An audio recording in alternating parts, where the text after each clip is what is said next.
Hey guys, this is Miss Anderson. So today we're going to start talking about a passage in our textbook again. So if you don't know and you're not sure, this is what the textbook is supposed to look like. It says HMH into Literature Texas. Hopefully you guys have it because you've already seen it. So you're going to turn with me to page 31 in the textbook. We're going to be reading a story called Fears and Phobias. Fears and Phobias. And as we're going through this story, our passage, we have to understand that this that we are reading is something that's nonfiction, which means it doesn't follow a plot diagram, because remember, fiction follows a plot diagram, but this one doesn't. This one is a type of informational text. Okay, so informational text explains a topic with facts, okay?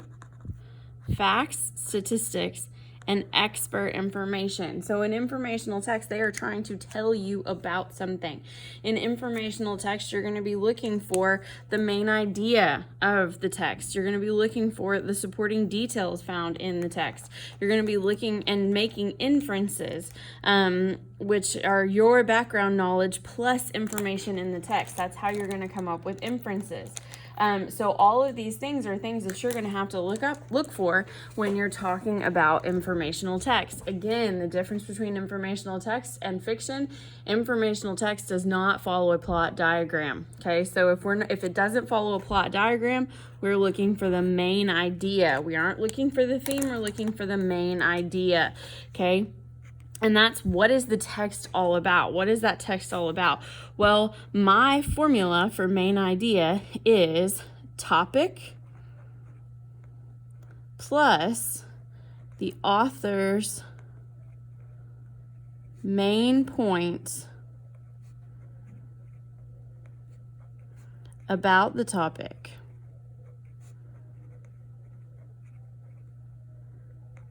I can't spell today. That equals main idea.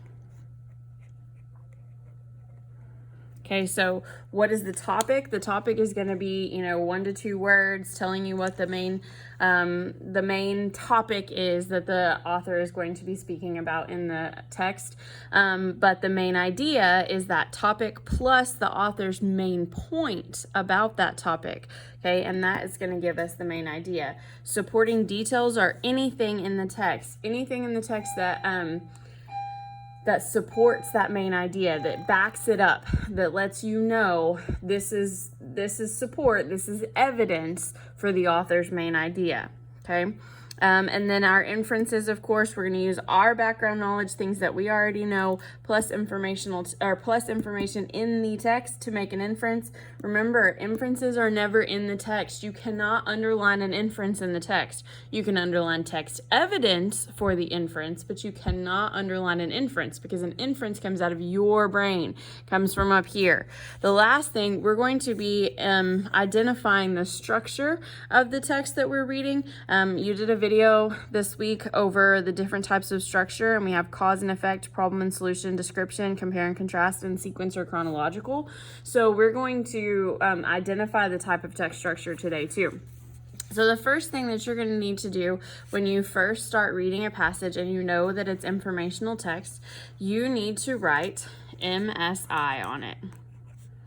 Okay, so this is a way that I, as the teacher, if I see your stuff, I know that you are aware that this is informational text. Okay, we're also going to put a line right here, because after we're done reading, we're going to come back and we're going to tell Miss Anderson what type of informational text it is that we're reading.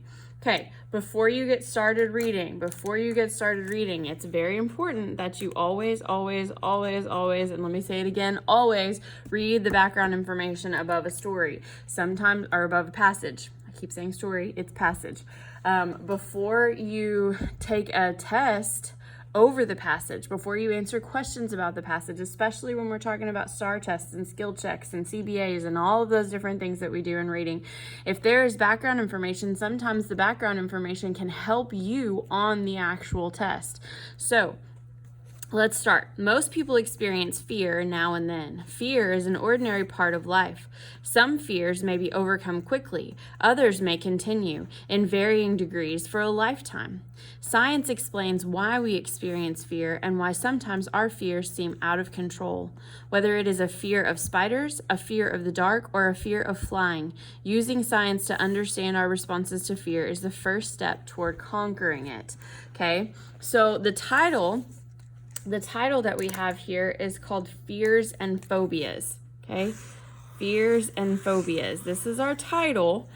And if we want to take a guess, our topic is going to be fears and phobias, right? So now we just have to figure out what is the author's main point about fears and phobias. What are they going to teach me about fear and about phobias in this passage? Okay.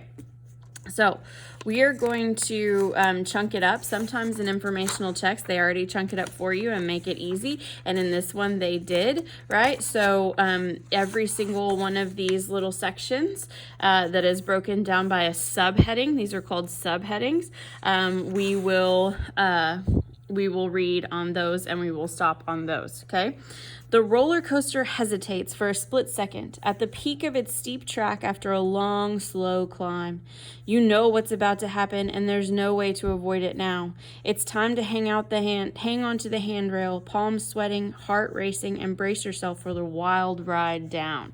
Okay, so to hook us in, this part's called the hook. To hook us in, they're giving us a description, right, of what it feels like to be on top of a roller coaster. Miss Anderson does not know because she's never been on one because she is afraid of heights. All right, so now we're going to read what is fear. Fear is one of the most basic human emotions. It is programmed into the nervous system and works like an instinct. From the time we're infants, we are equipped with the survival instincts necessary to respond with fear when we sense danger or feel unsafe. Fear helps protect us. It makes us alert to danger and prepares us to deal with it. Feeling afraid is very natural.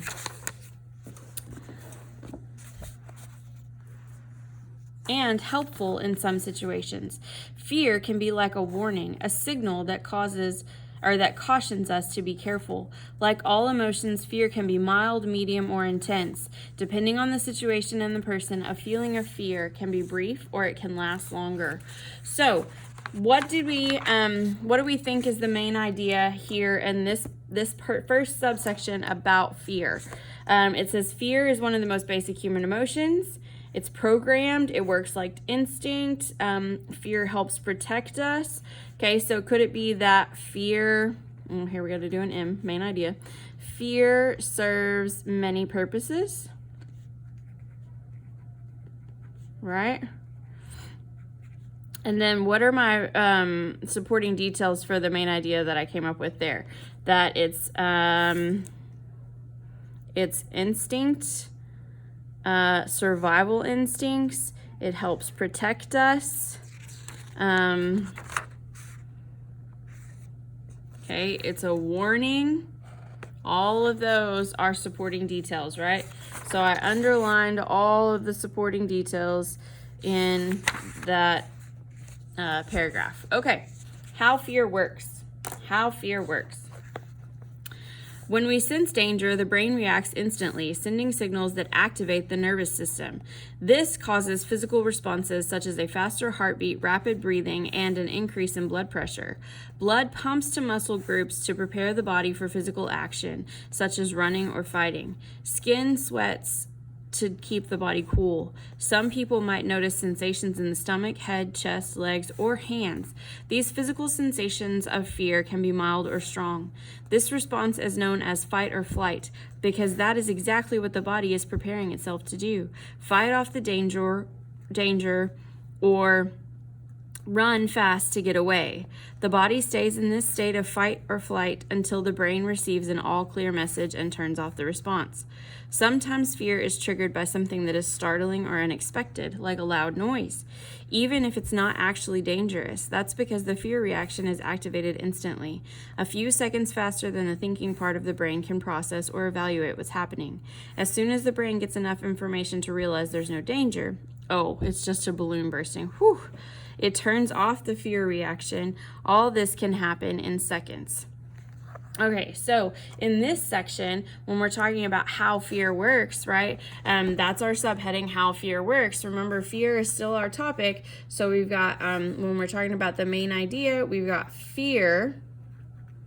And what did we learn about fear? What was the main thing that we learned about fear? How does it work, right? So fear causes a physical response, right? That would be our main idea of this one. Fear causes a physical response. And so what would be some text evidence that we have here? When we sense danger, the brain reacts, since it activates the nervous system. Activate means it starts it up, right? Faster heartbeat, rapid breathing, increase in blood pressure. And then this response